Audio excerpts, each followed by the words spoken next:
Welcome, everybody. Thanks for showing up to listen to my friend Elmer Beard and myself. I'm Mark London. And we just recently had the privilege and honor of being able to scrape together a few coins, very few coins, by the way, to pay out of pocket for a producer. And she's a very interesting young woman, 18-year-old student. Just finished her first year of college successfully, and is on the dean's list, and she's going to help us out. But she made us a recommendation, Elmer, the other day to change the name from two Southern conservatives in conversation, and now we're going to call ourselves a conservative conversation to get us higher up on the list at her recommendation. With the A, that gets us higher also in the alphabetical list. Yeah. Conservatives are like our new name. Mm-hmm. I like it too. Yeah. It's meaningful. I think it's a good segue, a good departure and an improvement in our podcasting proficiency. And it'd be easier for us to be contacted with the new name we have, and it shortens it, keeps it simple. We're hoping our audience can remember a conservative conversation. And what that means, of course, is maybe different than what you might expect, because we are conserving the values of our Constitution, of the law.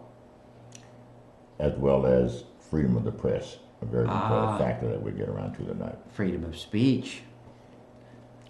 Conserving the law, the adherence to law, following the law. Unlike, unfortunately, our executive is not doing these days, ignoring the laws and the Constitution.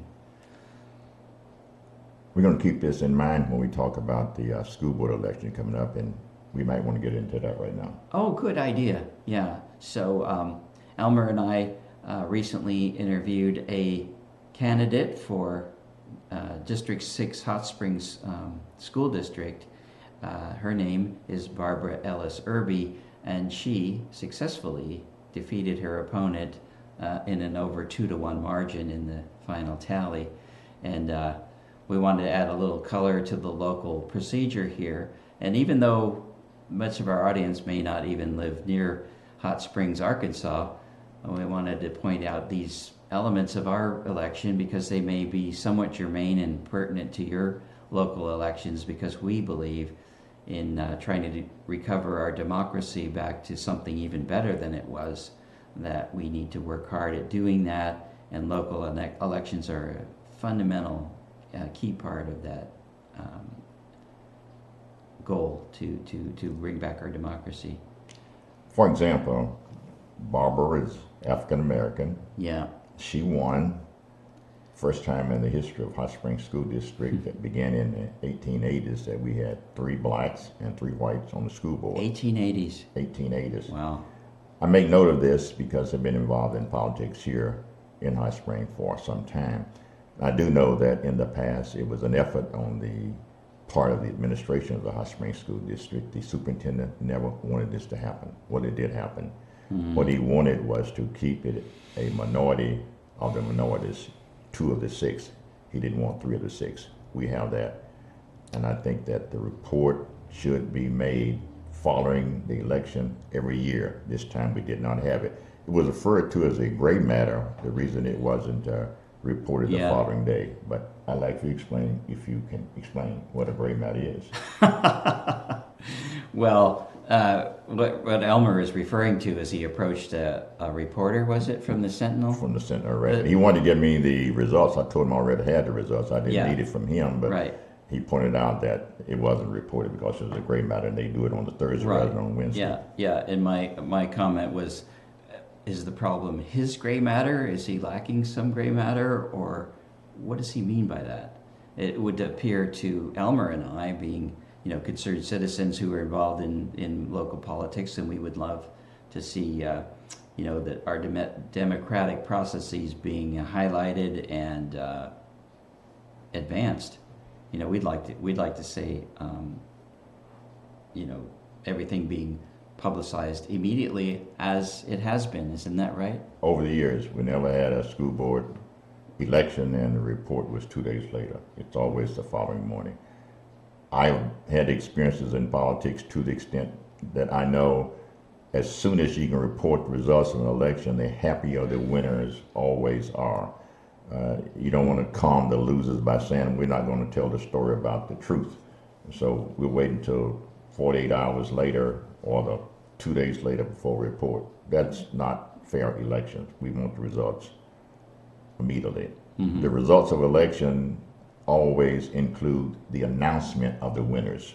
If we don't have winners, we don't have elections. And we'll always keep that in mind. Well, that sounds perfectly accurate to me. So I'm thinking that, if I'm running for an office and I've just won a landslide victory over my opposition, I want to get some chance to celebrate that, some accolades for having run a successful campaign and had people believe in me and vote for me. So the next day is the latest it should show up in the local paper. I think that's correct. I think we made a good point of that, and I look forward to the school board election next year, and I hope that it's during the primary. Yeah. I know that would be broadcast immediately. Yeah. I think that weren't the numbers I think it was 251 for Barbara's opponent, and she got 521 votes, so more than double. More than double.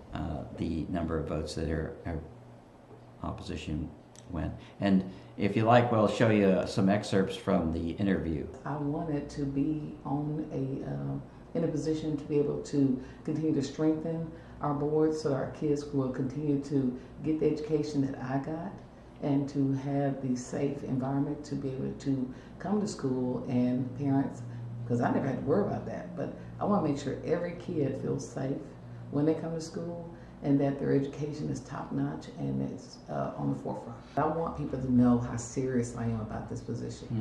Mm-hmm. When I take on a task, I actually look at whether or not, before I even decided I was going to go forth with this, I prayed about it. And when I spoke with several people who were on school boards, I asked myself if this was something I could do. And because of the leadership that I have carried out throughout the years, I wanted to take those skills and put them into the school board to where we can continue to grow off of all the great work that's already been done, but my talents I wanted to bring to them. I wanted to bring that to the school board. I wanted to be able to say, this is who I am, and these are my credits, and this is what I feel like I can offer to my team. We're right back. So, yeah, we saw a little bit of Barbara Ellis there. She was quite eloquent and well-spoken in her presentation, and all throughout her campaign.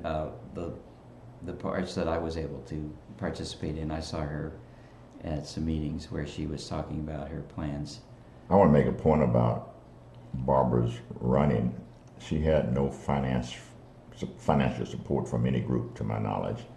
And without that finance, she had to work very hard. She was involved throughout the school day or after school, throughout the district, among teachers and students, campaigning. She pointed out often that she was a part of the district and that she had confidence in the district continuing to do the great work that is done in the past, and complimented some of the teachers that she had, and she spoke positive about the Hot Springs School District. I'm saying congratulations, Barbara. You deserve to have been the winner. Yeah, congratulations, Barbara. We appreciate your presence on the school board, and we're pretty happy about the balance of two. I don't consider people being different races, just two ethnic groups. One more recently from Africa, and one, three more recently from Africa, and the rest of them they've been away from the continent longer. They a good point got a little pale from being in the caves or whatever. I don't know.